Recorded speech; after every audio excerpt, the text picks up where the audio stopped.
Здраво на сите, добро дојдовте у денешната епизода. Пријатели, одговарам денеска на уште едно прашање од наша драга пријателка и она што посебно ме прави среќен за оваа личност и посебно ќе ми даде дополнителна енергија да дадам што подобар одговор на ова прашање, тоа што ова е личност која што инспирирана од сите овие епизоди и совети кои што тука ги зборуваме, и првиот коментар кој што го добив пред да ми го постави прашањето беше дека веќе направила промени, се осеќа супер, осеќа разлика во обеми, нема некое посебно движење во килограми, што мене посебно ме радува и што ми е целта да секој од вас го разбере, односно оние кои што може би имате проблем со изгледот, така да поставува добро прашање во врста со детокс, но ќе го погледнеме прво целосното прашање, па ќе се вратиме да дадам одговор. Колку често треба да правиме детоксикација на годишно ниво? Дали со постојаното пиење на овошни и зеленчукови смути сето тоа се случува? Како да знам дека ми е исчистен организмот?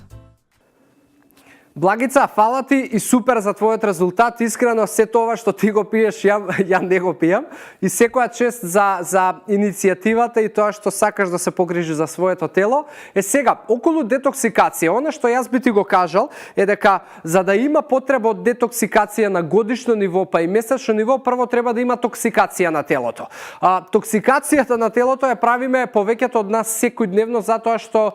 изборот на храна и на пијалоци и на начинот на живот ни е тотално погрешен и многу луѓе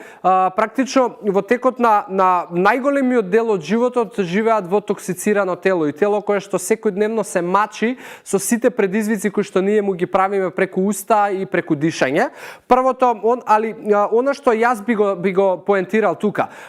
да не се лажеме, но денеска реално прашање е колку ние можеме да живееме во детоксициран свет, затоа што за да живееме во таков свет прво треба да имаме контрола на воздухот кој што го дишеме, а реално, барем јас како единка, би немал контрола на сето тоа. Од друга страна, немам контрола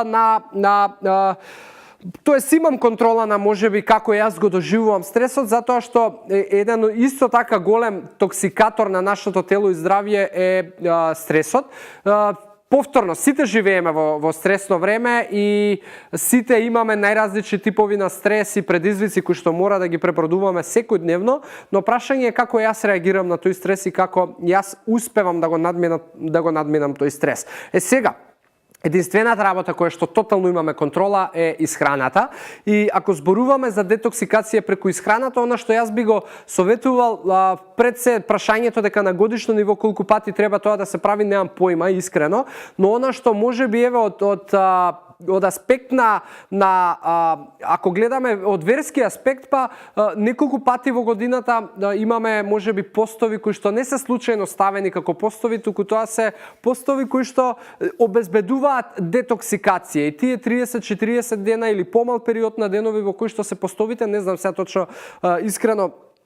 како и колку траат тие, бидејќи не сум баш упатен, но во секој случај тие постови се доволен начин и време за да го детоксицирате телото. Од друга страна, па за да нема потреба од детоксикација, она што може секојдневно да му го обезбедите на телото е добра храна и редовни оброци вода и физичка активност која што нема да ви го токсицира телото до тоа ниво за да има потреба подоцна од детоксикација. Секојдневно секој од вас може да прави детоксикација, внесувањето на доволна нутритивна вредност самата по себе обезбедува детоксикација. Што сакам со ова да ви кажам? Ако некој од вас можеби има денеска, не знам, кејф и желба да изеде една цела пица или хамбургер или најомиленото благо, па макар тоа да и 200 грама чоколадо и така натаму, нема да представува толку проблем и предизвик за телото доколку во остатокот на денот вие сте обезбедиле доволно нутритивна вредност. Ако вашето тело ги добило сите витамини, минерали, протеини, масти и аглехидрати кои што му требаат и се добри и квалитетни и здрави,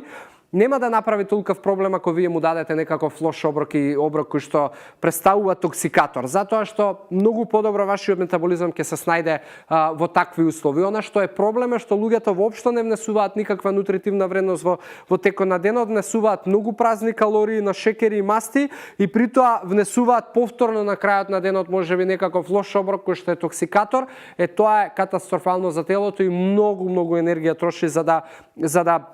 ве држи во живот и да го исчисти метаболизмот и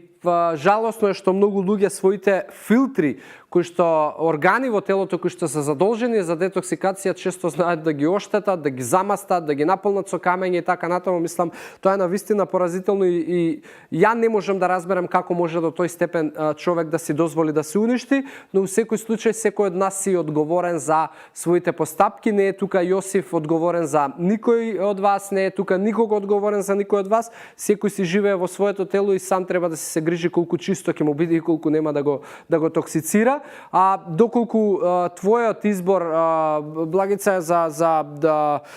смути во текот на денот, овошја, зеленчуци, зеолити, не знам таму што се изнапиша, супер, продолжи така, се додека се осекаш во супер кондиција, енергија, здравје, изглед, ондак си на добар пат и не треба да размислуваш за колку пати треба детоксикација да правиш во годината. Тоа е крајната поента која што сакам да ти ја дадам и уште еднаш те поздравувам за се она што го правиш моментално и на кој пат си тргната и баш би сакал да те видиме можеби после 2-3 месеци како инспиративна, приказна и твои резултати и сигурен сум дека ќе поттикнеш многу луѓе да те следат. Тука завршуваме за денеска. Ви оставам во здрави животни навики и ви посакувам убав ден. Чао, чао!